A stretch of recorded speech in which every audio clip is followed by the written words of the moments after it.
بسم الله الرحمن الرحيم الحمد لله رب العالمين وصلى الله وسلم على نبينا محمد وعلى آله وصحبه وسلم أجمعين أما بعد ودروستيني تحنها نوعهد عن أقوها الليني رمضان إن شاء الله تعالى أنا دروس دورة صباحا إن شاء الله تعالى واجب لماذا إيو قرآن أخرسك إيو حياة صلنا عنك قصو هذا بشهر رمضان دروستان تيكو ريسان هذا نوصعة وفضائل رمضان إن شاء الله تعالى فضلك أولي هاي رمضان كإن لصوم أيتهاي فضلك أولي إن شاء الله تعالى إيو فضلك حدوغا إن شاء الله تعالى عاونا هدو إلى إرادو فضائل رمضان وحان قصو قادنا إن شاء الله تعالى بشا وحيتهاي بشا رسولك عليه الصلاة والسلام وحولي هاي أوله الرحمة وأوسطه مغفرة وآخره عتق من النار bisha tobankeedii hore waa raxmad weeye waa naxariis raxmadda markaad arkaydo run ahaantii dadka inta badan waxaad moodaa inay waafaqayaan sababtoo ah ramadaan ayaa kow ah marka la yiraahdo masaajidada way camiran yihiin waad aragteen 2 iyo 5 iyo ilaa 7 laga gaarayo taraawiixdoo kale aad iyo aad ayaa loo camiraya insha Allah وأوسطه مغفرة لكن مغفرة marka laga hadlayo dad gaar ayaa iska helayo sababtoo ah tobanka dhexe ramadaanka markaad fiiriso masaajidada in yar bay dadku macnaha ay usii kala siibanayaan waayo maqfirada qof walba ma helayo oo dambi dhaafka ah waa arintaas ayaa mucjiso ayaan ugu wacan marka insha Allah taala tobanka hore waxaa laga yaabaa waliba siiba shanta ugu horeyso inay taraawiixdii wax walba ay soo camiraan dadka masaajidana ay camiraan tobanka dhaxan waxaa laga yaabaa inay kasii caajisaanba meeshii la rabay dadaal dheeraad inay ku bixiyaan dambi dhaaf tiro badan ay alla weydiistaan inuu Ilaahay u dambi dhaafo maadaama dhammaanteen aan nahay kuwa dambaabayo tobanka ugu dambeeyana ramadaan waxa waa aakhiru cidqu min an-naar ayuu yiri rasuulka kaleey salaam waa qofka naarta iska xoreeyo marka in naarta la iska xoreeyo ama qofka laga xoreeyo waxay u baahan tahay dadaal dheeraad insha Allah taala tobanka dambana aad iyo aad ayuu u khayr badan yahay waxaana ku jiro laylatul qadri ayaa ku jiro haddana sidoo kale waa in naarta qofka laga xoreeyo insha Allah taala marka Soomaaliyeena badanaan waxaan dabeecad ka dhiganay in 5 maalin ugu horeydo ramadaan inaan masaajidada aan camirno cibaadada aan soo camirno waxay ka dambeeyaan in yar aan uga siibano ayadoo ugu dambeyntiina waxa weeye qofka marka dambe uu ku soo dhacay meel cidla ah marka insha Allah taala awwaluhu rahma kuwi waafaqa Allah naga dhigo wa awsaduhu maghfira kuwi waafaqa Allah naga dhigo wa aakhiru cidqu min an-naar kuwi waafaqan Allah naga dhigo insha Allah taala tobanka hore raxmad Ilaahana waafajiyo tobanka dambi dhaafka oo dhaxana Ilaahana waafajiyo tobanka dambe qofka naarta laga xoreeyana Ilaahana waafajiyo insha Allah taala sidoo kale taraawiixda marka laga hadlayo waxay leedahay muhiimad gaar ah ay leedahay fadaa'il badan ayaa ku sugnaatay rasuulka kaleey salaatu wasalaam wuxuu leeyahay man qaama ramadaana iimaanan wa ihtisaaban ghufira lahu ma taqaddama min dhanbihi waa xadiis sahih bukhari iyo muslim ay isku waafaqeen insha Allah taala labadaba ay ku wada yaaliin man qaama qofkii istaaga ramadaana maalinta ramadaan ama habeenkii taraawiix uu istaaga oo taraawiix uu dukada iimaanan asigoo yaqiinsan oo iimaan ay ka tahay wa ihtisaaban asigoo ka ajir dalabsanaya ama ka xisaabana Allah subhanahu wa ta'ala ghufira wa loo dambi dhaafi lahu ma taqaddama wixii dambi oo asiga ka hormay min dambi oo dambigiisa ah dambigii asiga horay u soo galo dhan waa loo dhaafi marka insha Allah taala dhamaanteen markaan u fiirsano madnuubiin baan nahay kuwa dambaabay baan nahay dambiyada habeen iyo maalin ayaan ku guda jirnaa marka insha Allah taala Ilaahay noo dambi dhaafo marka taraawiixda dambi dhaaf ayaa laga helayaa salaatul leelkana la mid oo dambi dhaaf ayaa laga helayaa insha Allah taala kaliya waxaad la timaadaa inaad iimaan yaqiiniso oo Ilaahay aad u ajir xisaabato insha Allah taala dambiyadaas ayaa lagu dhaafaya hadii lagu dhihi lahaa maanta waxa lagu leeyahay lacag tiro badan hadii arintaas adiga la timaado deyntaas oo dhan waa laga dhaafi dib dambana lacag lagu siin aan deyn kugu ahayn hadii lagu yiraahdo maanta waa war oo aan wada fahmayno waaye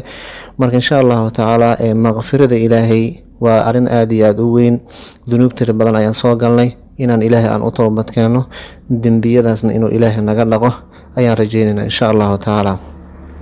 marka walaalayaal lama soo koobi karo fadaa'ilu ramadaan insha allahu tacaala. Fadaa'ilu ramadaan markaan ka hadlayno caafimaad ahaan waxa weye waxyaabo aad iyo aad ugu wanaagsan waa insha allahu tacaala. caafimaad ahaan markaan ka hadlayno insha allahu tacaala hal qodob keliya haddaan soo qaato, allah subxaanahu watacaala jirka bini aadamka wuxuu u sameeyey nidaamyo oo shaqo ayuu u sameeyey insha allahu tacaala. nidaamyada shaqada waxaa ka mid ah nidaamyada habka qanjirada insha allahu tacaala. qanjirada markaan ka hadlayno sidoo kale waxaa ka mid ah qanjir lagu magacaabo pancreas ama ganac soomaalida se u taqaano qaarkeeda ay ugu dhawaaqaan. qanjirkaasi wuxuu soo saarayaa laba hormoon ayuu soo saaraya, hormoono badan ayuu soo saaraya, laakiin laba hormoon oo cagsi isku ah ayuu soo saaraya. idan qofka markuu cunto u qaato cuntadaasi waxaa ka buuxa maadooyin molecules aada iyo aada u tiro badan oo waaweyn, loona baahan yahay in la jijibiyo. idan qofka markuu cunto qaato markaan kasoo qaadano wuxuu u baahan yahay inuu ATP ama energy soo u heli lahaa energy uu sameeyo ayaa loo baahan yahay insha allahu tacaala. si tamartaasi waxyaabahaas loo helo enerjigaasi waxay u baahan tahay glucose ama sokor tiro badan in la isticmaalo insha allahu tacaala. marka cuntooyinka anaga aan qaadanayno carbohydrates ayaa ku badan insha allahu tacaala. carbohydrateskaas qofka markuu cuno oo la burburiyo ayaa dhiiga lagu darayaa. dhiiga markii lagu daro qofka dhiigiisii sokorta ayaa macnaha zaa-id ayaa ku noqonayso. then allah subxaanahu watacaala wuxuu ugu talagalay dheecaan laga soo saarayo pancreaska ama ganac laga soo saarayo kaasoo lagu magacaabo insulin. insulintaasi marka waxay sameyneysaa insha allahu tacaala in cuntadaasi wixii oo macnaha carbohydrateska ama wixii sokor dheeraad oo dhiigi dheeraad ku ah inay soo aruuriso unugyada qaarkoodan ay ku qasabto inay xoog ku isticmaalaan. markay soo aruuriso danna in dib loo keediyo oo glycogen loo bedelo, sokor ceyriin loo bedelo ayadoo lagu keedanayo baarka iyo murqaha lagu keedanayo. then allah subxaanahu watacaala ayaa ugu talagalay qofka bini aadamka 2 ilaa 4 saacadood markuusan waxba cunin ayaa loo soo saarayaa haddana sokortii oo hadii laga soo aruuriyay jirka, taasoo dheecaan kale loo soo saarayo glycogen loo yaqaano. glycogen hormoonka aan dhacaankaas lasoo saarayo asna sidoo kale sokortii hadaa insulinti soo aruurisay ayuu asigana dib usoo dhalaalin insha allahu tacaala. wuu soo saarayaa glycolysis ayuu ku sameynaya insha allahu tacaala si dib jirka uu isticmaalo energy ahaan uu isticmaalo. marka ramadaanka waxyaabaha fawaaida uu leeyahay waxaa ka mid ah in qofkani sokortiisii marka horeba la keedin jiray oo glycogen loo bedelay in dib tamartiisa haddana dib oo u isticmaalo ilaahay subxaanahu watacaala usoo saaro. maadaama 11 bilood anaga aan wax soo cunaynay, aan soo cabaynay, sokor tiro badan aan isticmaalnay, laga yaabo 2 saacadood inaadan afkaagii aanan aamusnaanin oo waxle aad iska rugtay. marka insha allahu tacaala si caafimaad loo helo sokortaasi ceyrinta la keediyey ayaa dib loo soo saaraya insha allahu tacaala qofkii oo markaasi caafimaad kasii qaadayo.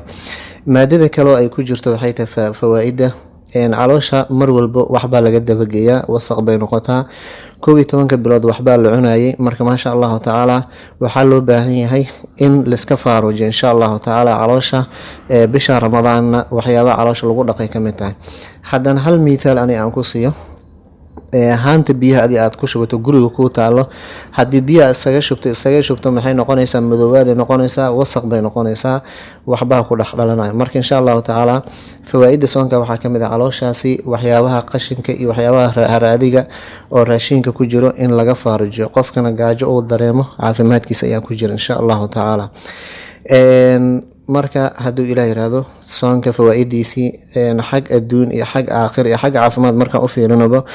waa mid aan la soo koobi karin run ahaantii.